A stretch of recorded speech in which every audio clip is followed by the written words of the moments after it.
No Apocalipse, o Senhor Jesus se revela como Rei dos Reis e Senhor dos Senhores, e a ele foi confiado todo o julgamento. Como Leão de Judá, ele desata os selos que vão desencadear todo o processo do juízo final. O Senhor é o Cordeiro que foi morto, mas que agora volta para realizar a justiça de Deus. Justiça que começa a partir da sua própria igreja. Igreja que ele mesmo dividiu em 7 segmentos. São 7 igrejas, 7 selos, 7 trombetas e 7 taças. Vamos tentar conciliar todas essas ideias que são vinculadas uma à outra. Mas é preciso ter paciência para compreender os enigmas do Apocalipse. Há profecias que demoram séculos para serem cumpridas. E por isso precisamos estudar a história do mundo, dos impérios que dominaram sobre a terra, principalmente sobre a Turquia, a terra das 7 igrejas.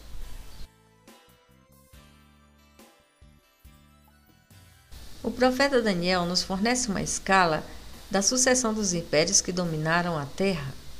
Cada um levou aproximadamente um tempo de 2000 anos. A parte que coube ao cristianismo é o bronze da estátua, onde o império do cristianismo teve cerca de 2000 anos para dominar na terra.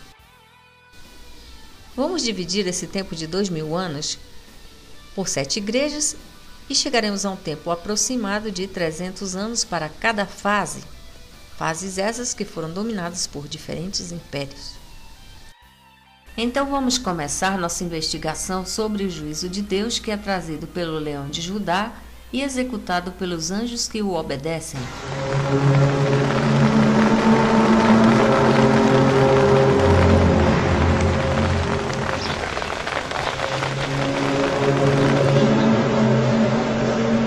Mas o que significa esta queima da erva verde?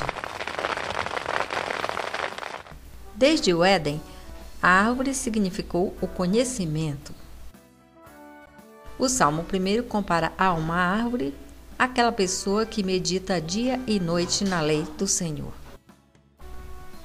Quando Nabucodonosor perdeu a razão e ficou louco, aquilo foi representado por uma árvore cortada. Então vemos que quando o Apocalipse fala que foi queimada a erva verde, isso significa que 1/3 da parte do raciocínio humano foi tirado.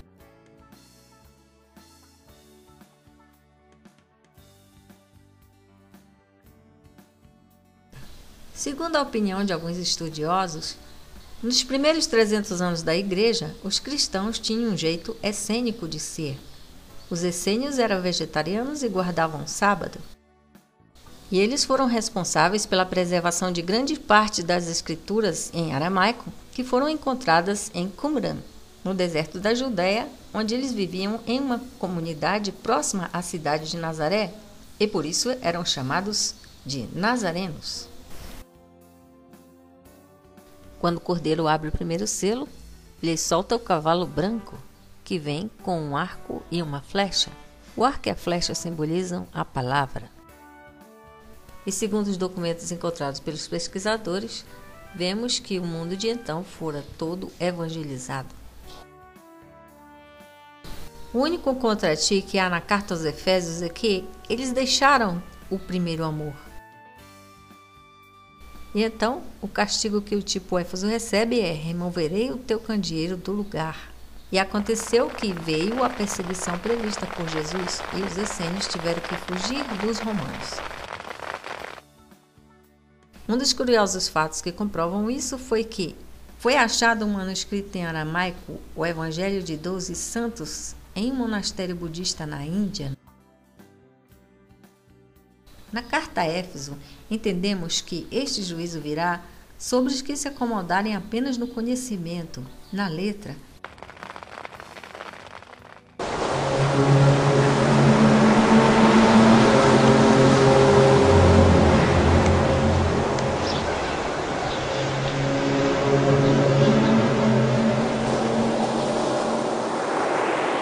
Mas o que representam as águas no Apocalipse? Babilônia, A prostituta que está entregue às suas paixões e embriaga as pessoas está sentada sobre as muitas águas. E as águas também representaram a paixão irracional de Rubem pela mulher do seu pai. Então, o mar significa o grande conjunto de pessoas dominado por Babilônia, que embriaga com seu vinho, pessoas que seguem suas paixões sensuais e a ira, praticando prostituições, idolatrias e crimes. As emoções são como as ondas agitadas do mar que tiram a paz das pessoas. E é para isso que vem o cavaleiro do cavalo vermelho. Ele é destinado a atingir pessoas que, levadas pelas emoções, cometem prostituição, idolatria e crimes.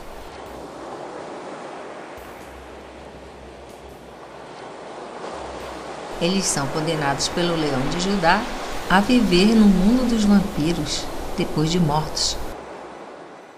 Foi na Turquia, a terra das 7 igrejas, que o Conde Drácula foi considerado herói por lutar como cavaleiro cristão das cruzadas.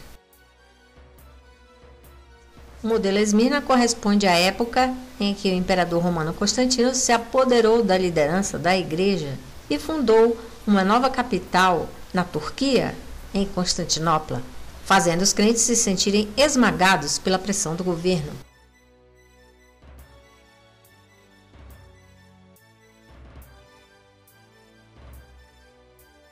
A palavra Esmirna lembra o processo de tirarem o perfume da mirra, esmagando suas folhas.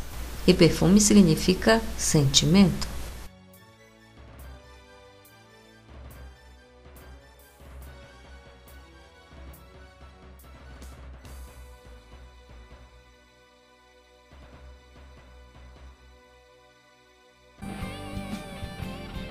Pérgamo foi uma cidade cheia de eruditos que tinham acesso à grande biblioteca com mais de 200.000 volumes. Em Pérgamo estava o templo de Esculápio, o deus da sabedoria na medicina, representado por uma serpente. Posteriormente, os livros de Pérgamo foram levados para Alexandria. E foi em Alexandria que foi feita a primeira tradução do Pentateuco. Dos livros de Alexandria também se originou a doutrina ariana, que nega a divindade de Cristo.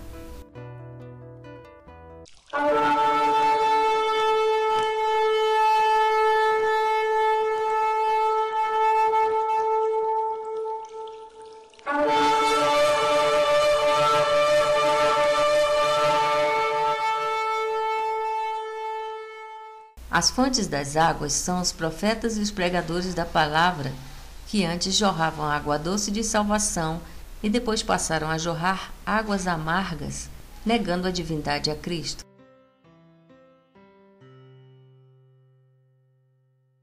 No período histórico correspondente à igreja de Pérgamo, começou a crescer o Império Islâmico.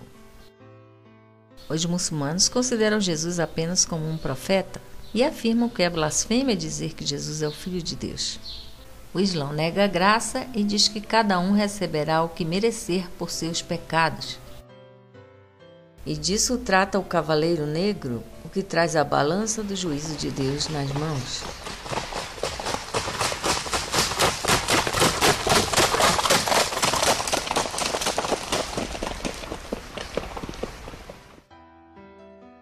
Quando Maomé unificou as nações árabes, ele baniu todos os ídolos menos um, a Pedra Negra. Antes do islamismo existir, a Caaba já era um centro idólatra em Meca, onde haviam 360 ídolos ao redor da Pedra Negra, que ficava no centro. Mas o que representa a Pedra Preta? Se um ano tem 360 dias, então a Pedra Negra representa o Sol. Na lei de Moisés, as pedras representavam juízo, condenação, e as pessoas eram apedrejadas quando acusadas de certos pecados. Mas na carta a Pérgamo, a pedra branca simboliza o perdão de Jesus. Na Grécia, as pedras brancas eram dadas aos réus absolvidos nos julgamentos, aos escravos libertos e aos vencedores nos jogos.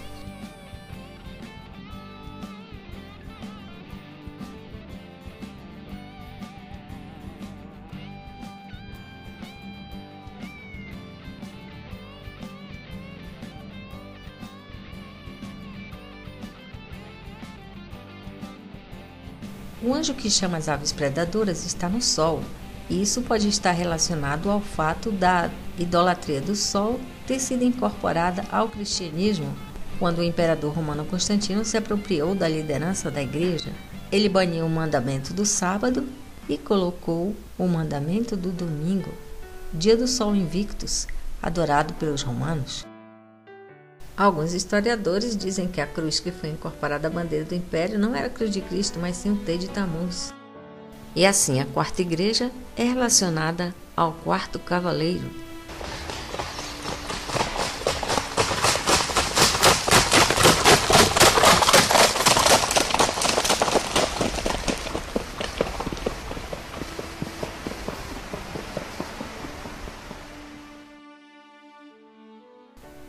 Em Tiátira, Jezabel é a figura principal. Assim como a rainha Jezabel botava a mesa para os profetas de Baal, assim fazia Jezabel do Apocalipse. Ela botava a mesa para levar os cristãos a se prostituir. Mas a prostituição e o adultério na Bíblia têm dois sentidos, o físico e o espiritual. Paulo criticou a idolatria dos romanos e ditou uma terrível sentença para eles. Segundo Paulo, aqueles que se prostituem espiritualmente são condenados por Deus a se prostituírem fisicamente. E segundo o Apocalipse, eles são postos à mesa para serem devorados pelas feras da terra, assim como Jezabel foi devorada por seus próprios cães. A fase de Tiátira corresponde ao tempo da Inquisição e das Cruzadas, quando muitas pessoas foram postas à mesa para serem devoradas pelos cães que estavam na liderança da igreja.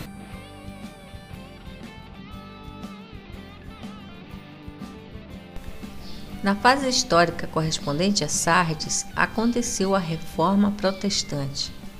E entre as doutrinas que vieram com a Reforma, esteve a de Calvino, pregando que os sinais da aprovação de Deus estão ligados à prosperidade financeira, o que fez grande parte dos ricos da Europa se tornarem protestantes, cristãos investidores que agora poderiam acumular seus bens.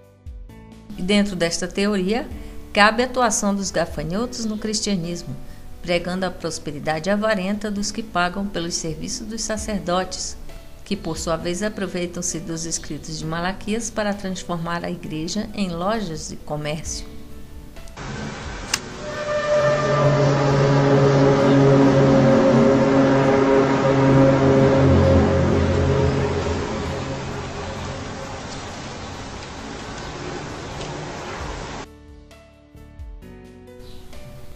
Nesta fase histórica correspondente a Sardes, quem dominou Constantinopla foi o Império dos Ladrões, quando os cruzados sem dinheiro desviaram-se da sua missão e assaltaram Constantinopla. A Europa foi invadida pela peste negra. Dizem que a peste foi trazida pelos ratos que vieram em navios do Oriente para a Europa. E assim em Sardes vemos mais dois tipos de feras da terra, que são soltas por Jesus Cristo: os gafanhotos e os ratos nas lideranças das igrejas. A palavra Filadélfia significa amor fraterno, um grupo de irmãos onde não há dono nem senhor, senão o próprio Senhor Jesus Cristo.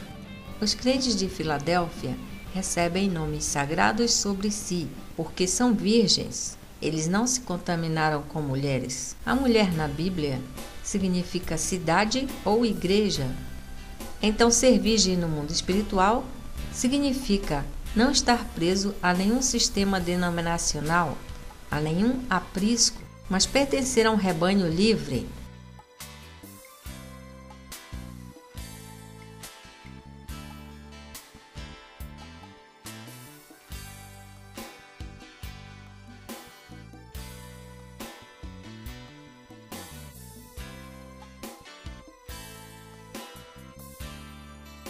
Filadélfia é a igreja da porta aberta, onde os crentes são aconselhados a vigiar para que ninguém tome a coroa da vida deles, ou seja, para que ninguém tome a liderança da vida deles.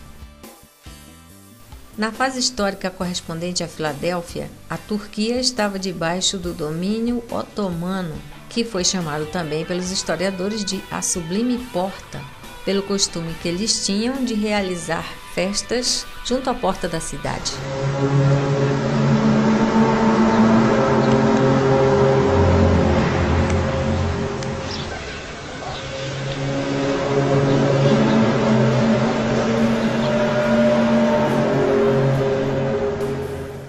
E assim, na história mundial, os 4 anjos que tiveram amarrados a partir de Filadélfia foram soltos para fazerem lenta e progressivamente a divisão do mundo em 4 blocos ideológicos que o levaria à Primeira e à Segunda Guerras Mundiais.